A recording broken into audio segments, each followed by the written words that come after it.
ओम ओम अखंडमंडलाकारव्याप्तं जैन चराचरं तत्पदं दर्शितं जैन तस्मै श्रीगुरुवे नमः। गुरु ब्रह्मा गुरु विष्णु गुरुदेव महेश्वर गुरु साक्षात् परम ब्रह्म तस्मै श्री गुरुवे नमः।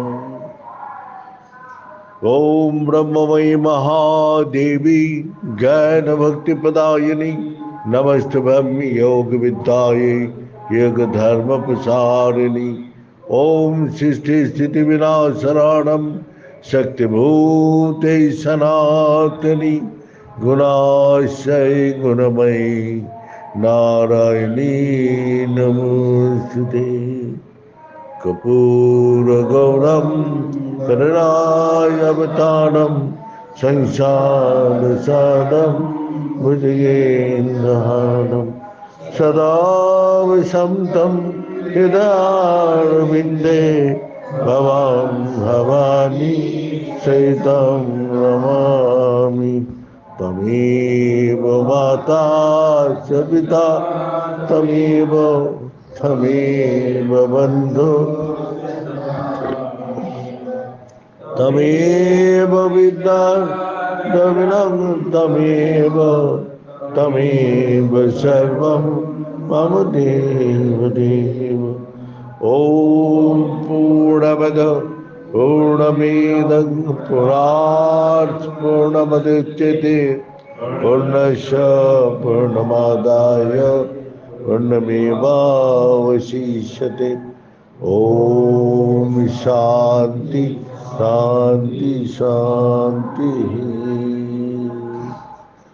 नारायण हरि ओम नारायण हरि ओम शिव शिव ओम हर हर ओम शिव शिव ओम हर हर ओम नारायण हरि ओम नारायण ओम। परमात्मा अंतर्यामी परमात्मा अंतर्यामी परमात्मा अंतर्यामी परमात्मा अंतर्यामी नारायण हरि ओम नारायण हरि ओम शिव शिव ओम हर हर ओम शिव शिव ओम हर हर ओम नारायण हरि ओम नारायण ओम नारायण हरि ओम। हम लोग का जीवन का उद्देश्य यही है जो एक को पहचानना। एक ही संसार में जो और बाकी और कोई नहीं है। एक कौन है? वही सच है और सच ही परमात्मा है। और परमात्मा ये जीव रूप में सारी संसार में व्याप्त है। कण कण में भगवान विराजमान है। सर्वभृत ब्रह्म सर्वत्र व्याप्त है। तो ये होते हुए हम लोग का पता क्यों नहीं चलते? क्योंकि हम लोग सभी अज्ञान हैं, भगवान के विषय में जानते नहीं। हम सच देखते हैं लेकिन वो सच होते नहीं। एक आदमी को हम सच देखता हूँ, चल रहे फिर रहे, कथा बात कर रहे, काम कर रहे, खा रहे, पी रहे, घूम रहे, सो रहे, सब कुछ कर रहे। एक दिन सुना आदमी मर गया, तो वो देहो पड़ा हुआ है घर में, ना वो बोल पा रहे, ना चल पा रहे, ना देख पा रहे, ना कुछ कर पा रहे। तो आप क्या बोलेंगे? वो सच है? देहो सच है ना झूठ है? देहो तो झूठ है, इसलिए वो पड़ा हुआ है, उसको उठा के जाके जला दिया।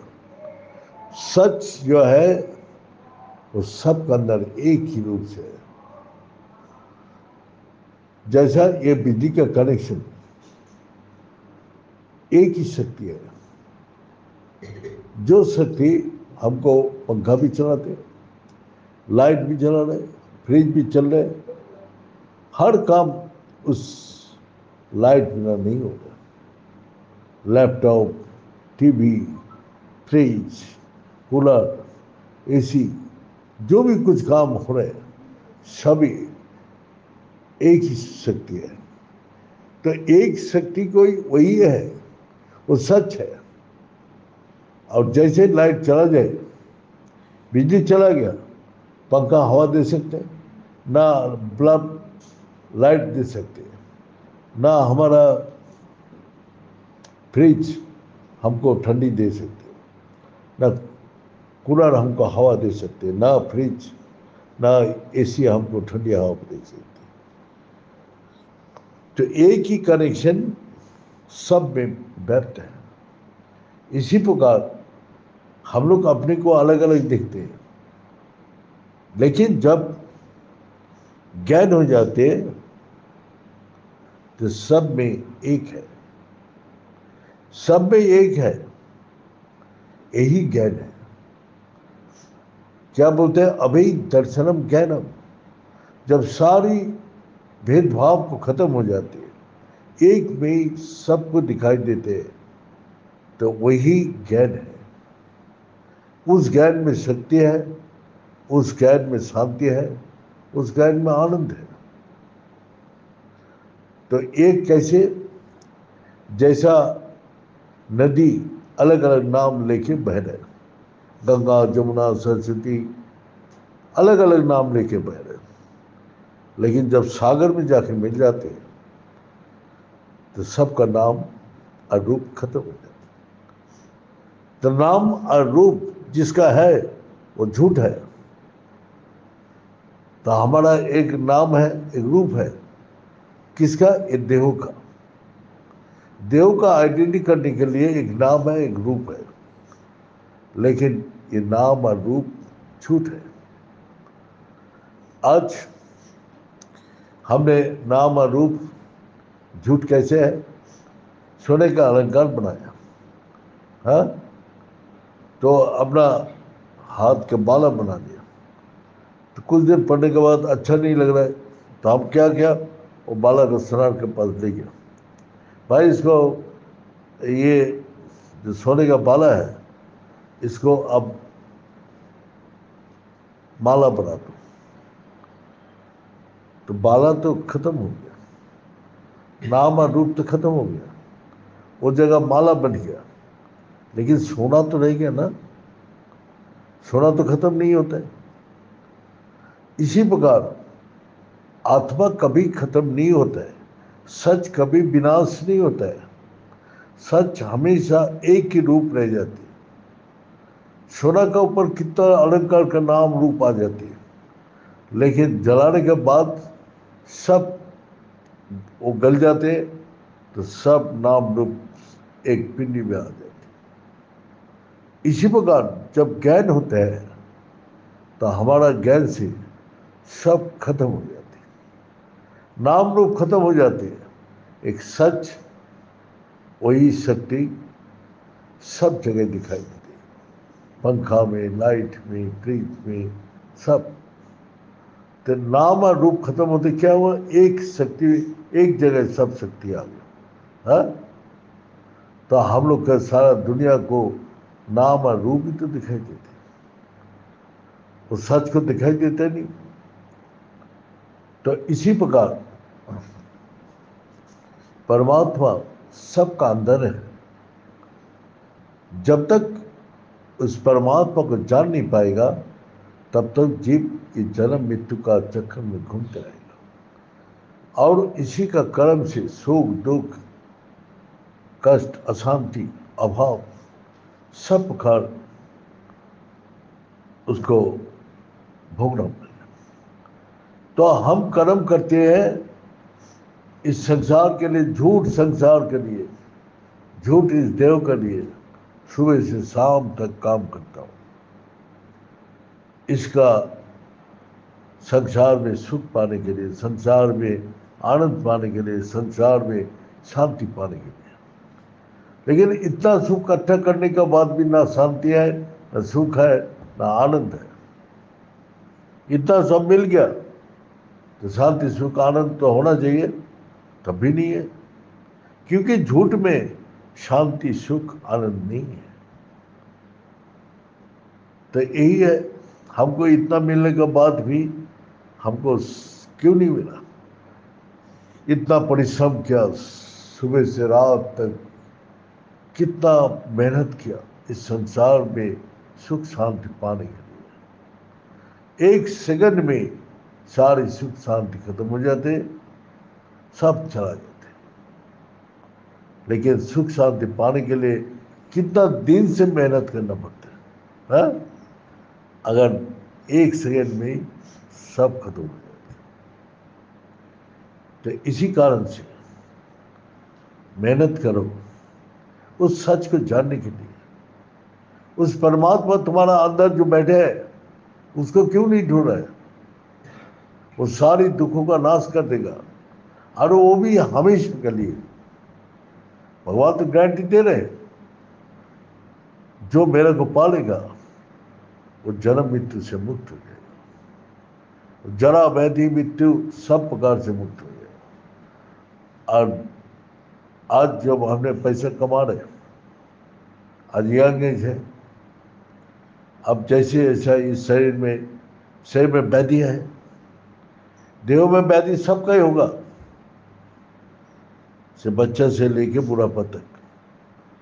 अब कितना भी कोशिश करो जो बीमार ना पड़े, लेकिन होगा ही होगा, क्योंकि देहो व्याधि का मंदिर है, और ये बीमारी से कोई नहीं छुटकारा पा सकते। फिर उसका बुढ़ापा आ गया, बुढ़ापा आने से वो दर्द है, हर जगह दर्द शुरू हो जाएगा। बुढ़ापा में चलने में कष्ट, खाने में कष्ट, अपना बैठने में कष्ट, हर जगह कष्ट ही कष्ट है।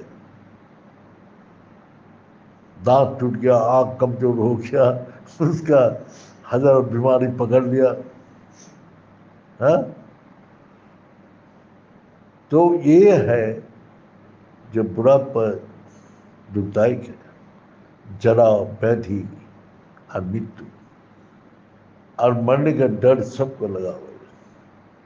मरना कोई नहीं चाहते, लेकिन हम हमेशा बोलता हूं, जब मानव जीवित अवस्था में 3 बार मर जाते हैं, लेकिन तब तो दुख नहीं होता है।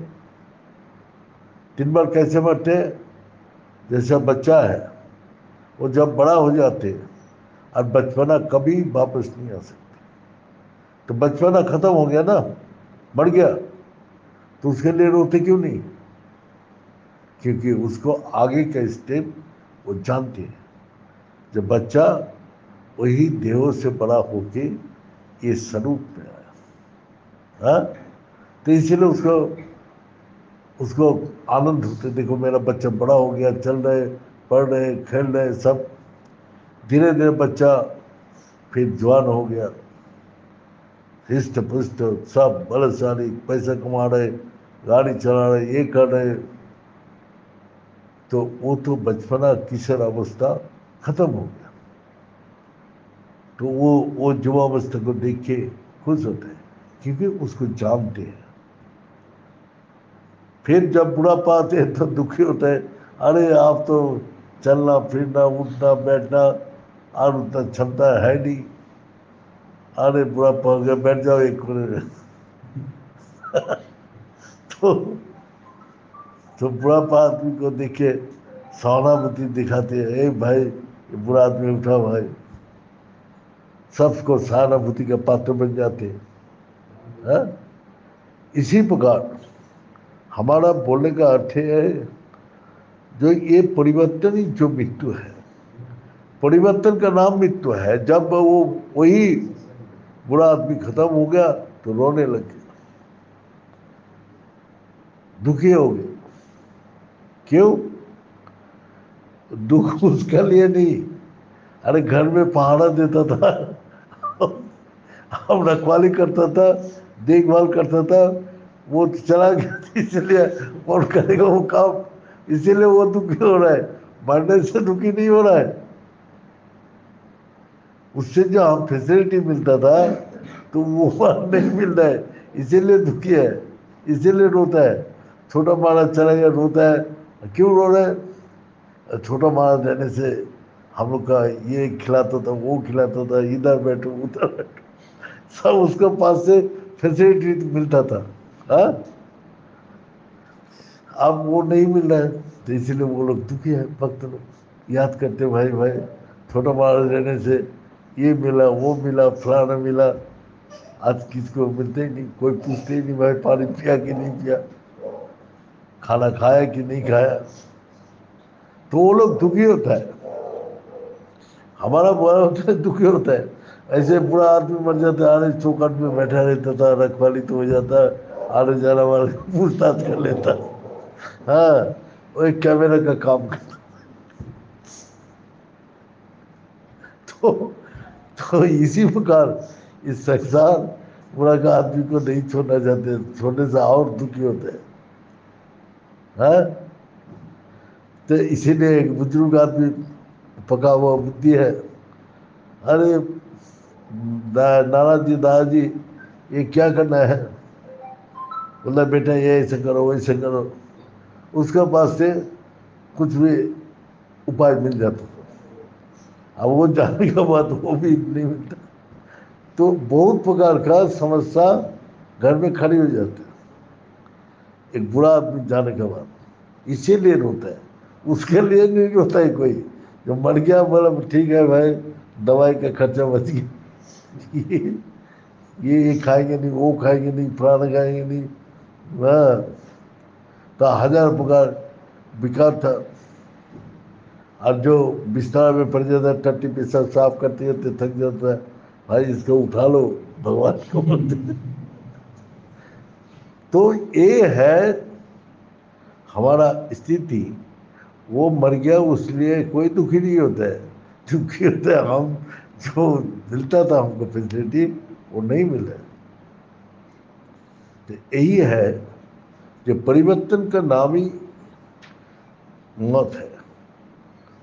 तो यही जब आदमी जान लेते हैं तो जन्म मृत्यु से उसको मुक्ति मिल जाती है। किसको पकड़ के जन्म मृत्यु होता है? वही जैसे सोना को पकड़ के नाम और रूप अलंकार तैयार होता है, हजारों अलंकार तैयार कर देते हैं, तो फिर अंतिम में उसको गला के एक पिंड बना देते हैं। सारे रूप और नाम सब एक ही पिंड में आ गया, तब किसी का नाम नहीं लेते। सोना पहले भी था, बीच में भी था, अंतिम में भी सोना ही रहेगा। यही आत्मा है।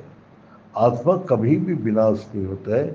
आत्मा में कोई नाम रूप नहीं है, किसी का नाम रूप नहीं है, और ना वो परिवर्तन होते हैं ना विनाश होता है। इसीलिए तुम्हारा अंदर वो आत्मा है, उसको जानने की कोशिश करो। गुरु जो कौशल बता दिया, उस कौशल को लगा के बैठा रहो। जैसे दूध का अंदर मक्खन दिखाई नहीं देते हैं, लेकिन कौशल लगा के वो बैठे रहते हैं, तो धीरे धीरे दूध से मक्खन अलग होता है, दिखाई भी देता है, हाथ में भी दे सकते हैं।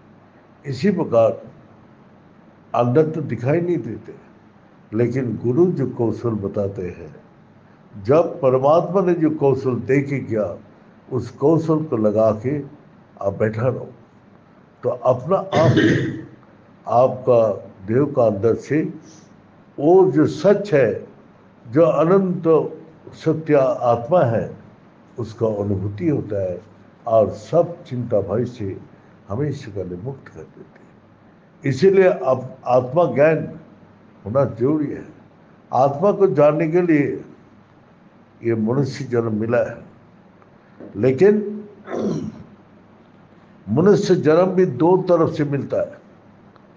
एक अपना पुण्य का प्रभाव से स्वर्ग का सुख भोग करते हैं, और एक पाप कर्म भोगने के लिए पशु जोनि में जाते हैं।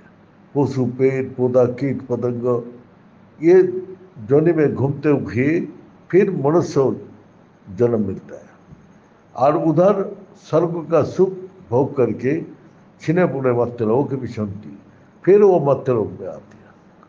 उस मर्त्यलोक में आके क्या होते हैं, उस मर्त्यलोक में जो सुख भोग करके आया, इस मर्त्यलोक में आके वो कष्ट होता है, दुख होता है, तकलीफ होता है।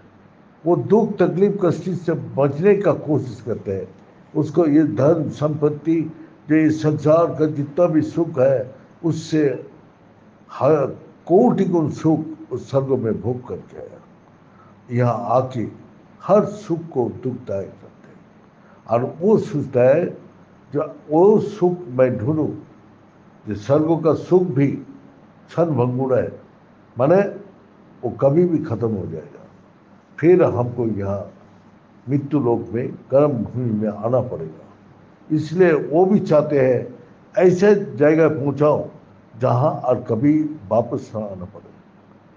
तो वो सच को ढूंढता है, जिसको पकड़ के मैं हमेशा के लिए सुख को प्राप्त करूं, और जहां जाऊं वो हमेशा के लिए, ये दुनिया में आया, मर के फिर वापस चला गया। ये जन्म मृत्यु में जितना भी ये पशु पक्षी, पेड़ पौधा, कीट पतंग का सबका जन्म होता है और मृत्यु होता है, और वही आत्मा ज्ञान होने के बाद जन्म मृत्यु से हमेशा के लिए मुक्त हो जाते हैं। तो इस कारण से वो उसी जगह को खुजते हैं जो हमेशा के लिए मिले। तो यही राजा इंद्रदुम्न, राजा इंद्रदुम्न जो पुरी का मंदिर बनाया, जगन्नाथपुरी, जगन्नाथपुरी देखा है? और देखो यह गांव गांव से निकल के, तो गांव में बैठा है, घर में पकड़ के बैठा है, तो दुनिया क्या देख रहा है? जगन्नाथपुरी में भगवान जगन्नाथ जी का वो मंदिर और मूर्ति वही राजा इंद्रदुम्न ने बनाया। राजा इंद्रदुम्न ने बना के वो इस धरती में इतना पुण्य कर्म किया, तो शरीर छोड़ने के बाद उसको स्वर्ग का सुख मिला। अनंत काल तक स्वर्ग का सुख होगा, लेकिन एक दिन उसका सुख पुण्य समाप्त हो गया, और पुण्य समाप्त होते ही वहां ब्रह्मा जी बुलाया राजा इंद्र को, तुम्हारा पुण्य समाप्त हो गया, आप वो मृत्यु लोक में जाओ, वही कर्म भूमि है, वहां के जाके कर्म करो।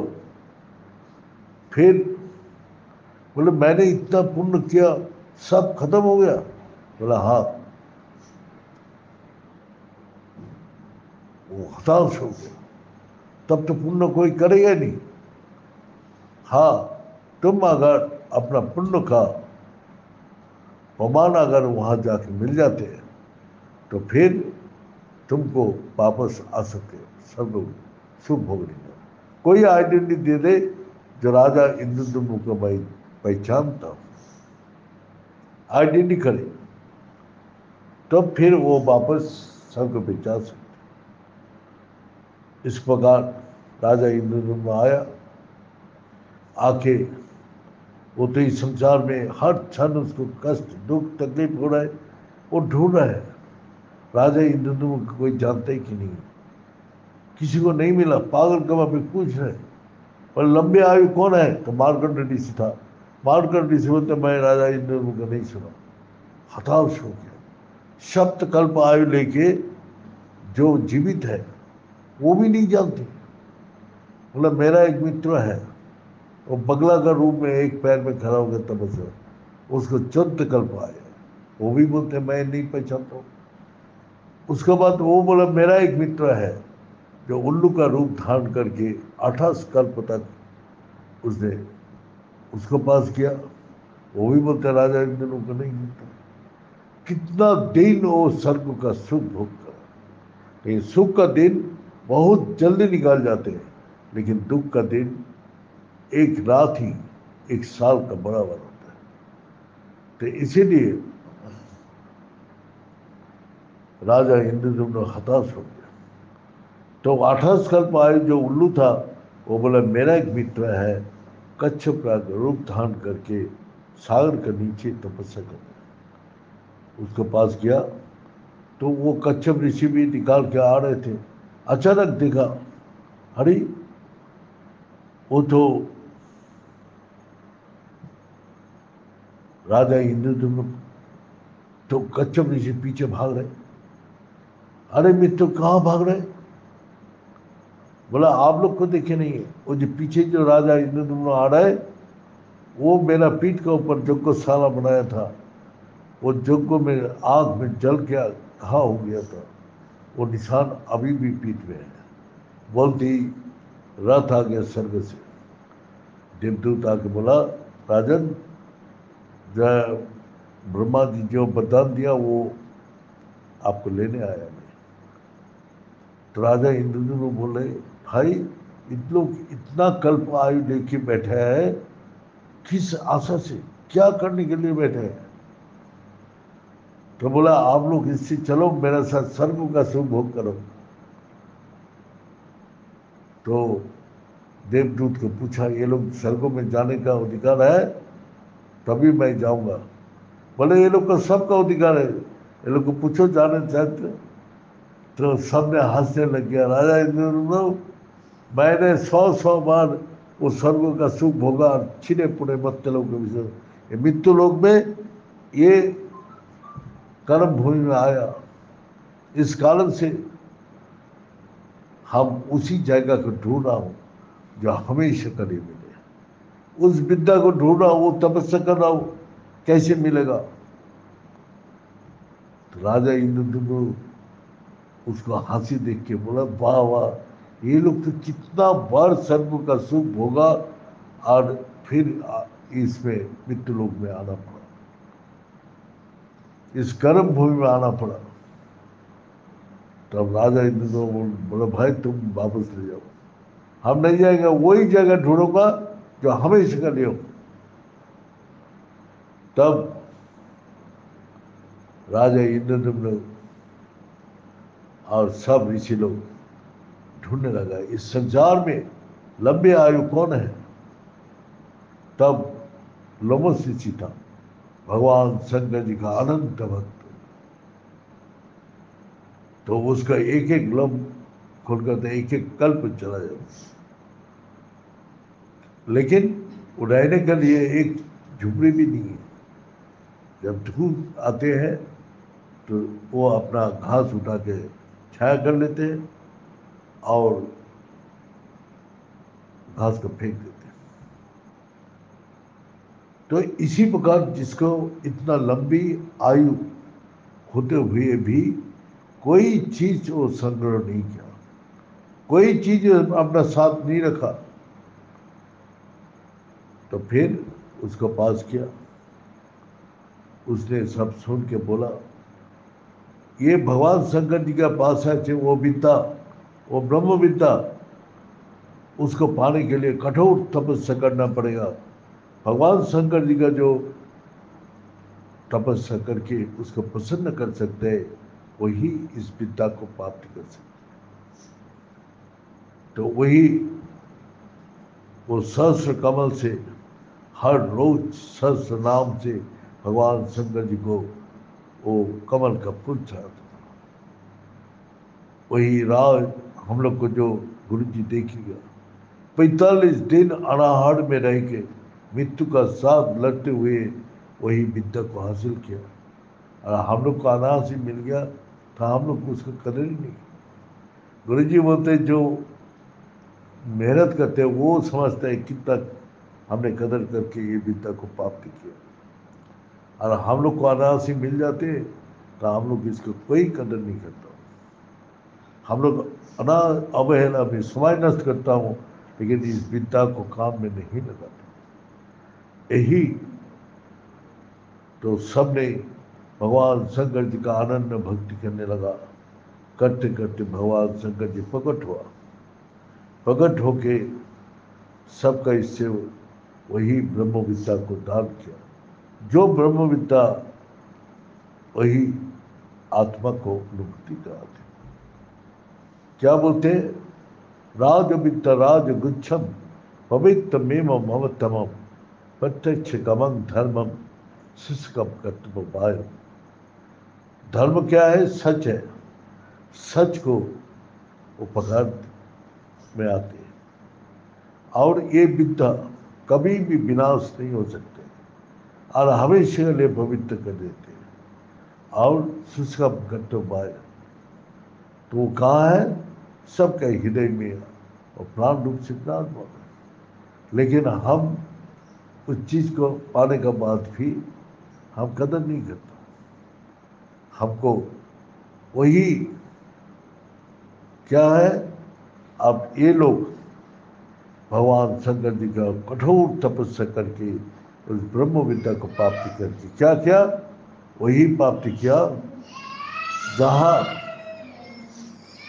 जहाँ जाने के बाद और वापस माम पेते देव पुनर्जन्म ना विद्यते। दोबारा जन्म नहीं होता है, और जब जन्म नहीं होगा तो मृत्यु नहीं होगा। जन्म मृत्यु से परे चला गया, क्योंकि सोना जैसे पहले भी था और व्यवहार में अलंकार के रूप में भी था, बाद में भी रहा, उसको कभी विनाश नहीं होता है। बाकी नाम और रूप का विनाश हो जाएगा।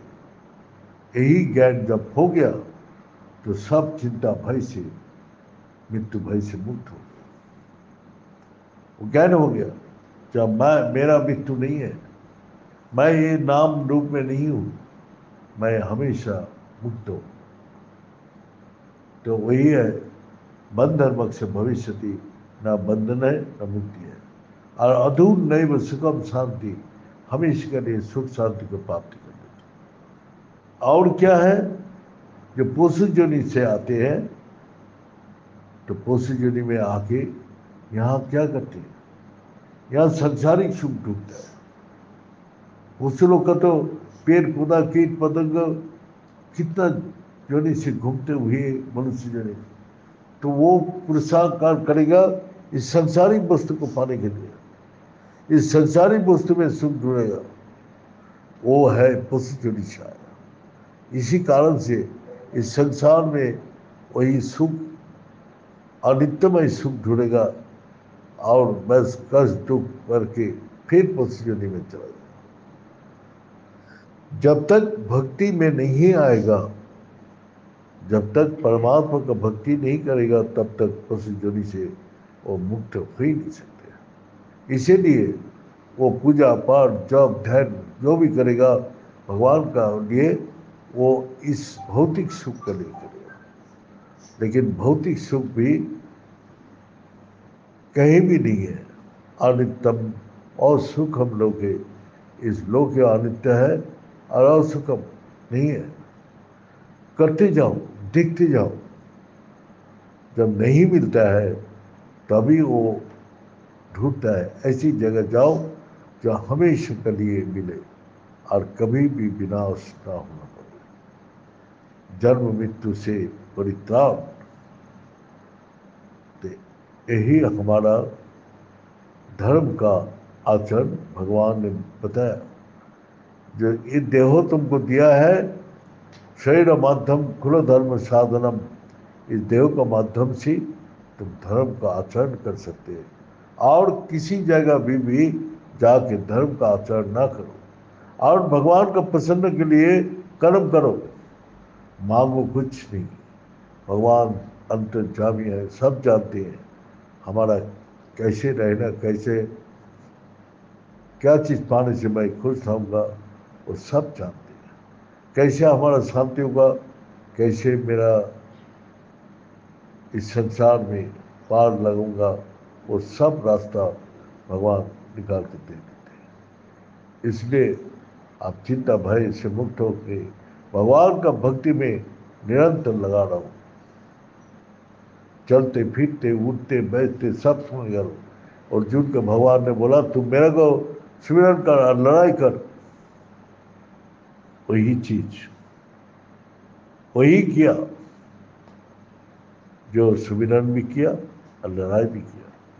तो संसार में काम करो, भगवान का सुमिरन करते हुए संसार का काम करो, तभी तुम अपने को उद्धार कर पाओगे। ये बोल के आज यहाँ समाप्त करता हूँ। ओम पूर्णमद पूर्णमीदं पूर्णात् पूर्णमुदच्यते पूर्णस्य पूर्णमादाय पूर्णमेवावशिष्यते।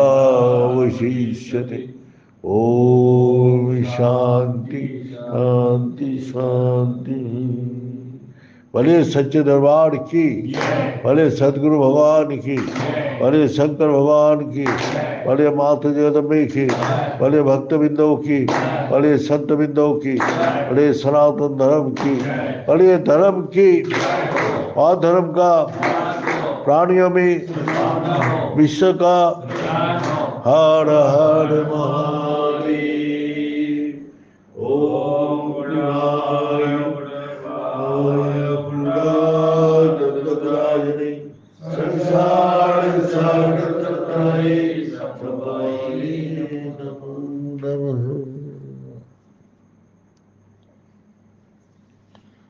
थोड़ा हरिलूट ला के रख दीजिए।